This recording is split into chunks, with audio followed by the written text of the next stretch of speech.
and commercial banks, not only in Papua New Guinea but abroad, all over the world. King Solomon said in Proverbs chapter 22 verse 7, the rich rules over the poor, but the borrower is a slave to the lender.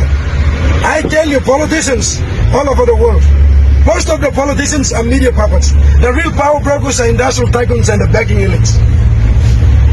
Most of you people in Papua New Guinea and all over the world, you think that the US president is the powerful man. No, the US president is a puppet. It's not the powerful man. The real powerful man is the chairman of the Federal Reserve Bank. The people of the United States of America are enslaved to the Fed. 1930 December 23rd, President Woodrow Wilson was selling the country to the banking oligarchs. So the Fed prints the US dollar. So the US government is in debt to the Fed. The Fed further orchestrated the formation of the International Monetary Fund and the World Bank. And I warn you, the third world nations, including my Papua New Guineans, be careful when you borrow from the World Bank and International Monetary Fund. You are immediately controlled by the Fed.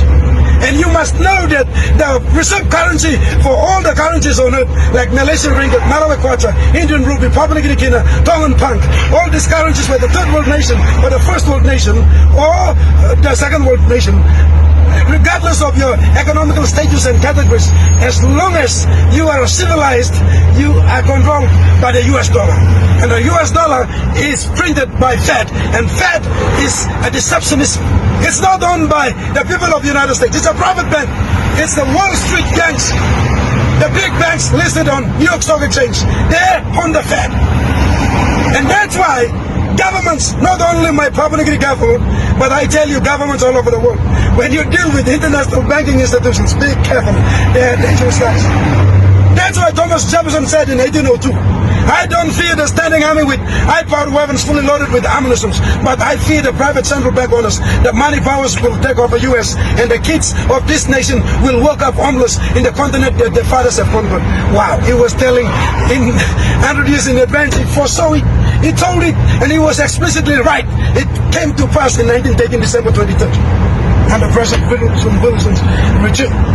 So you see, powerful men like Thomas Jefferson, the man who was instrumental in drafting the Constitution in Philadelphia State, when America got independence from the colony of King George III in 1776, July 4th. And the first president, George Washington, was sworn in Wall Street, New York, in 1789. Washington DC was later, New York was the first. Soon I'll get there. Nearly I say you baby, but you're not my girlfriend.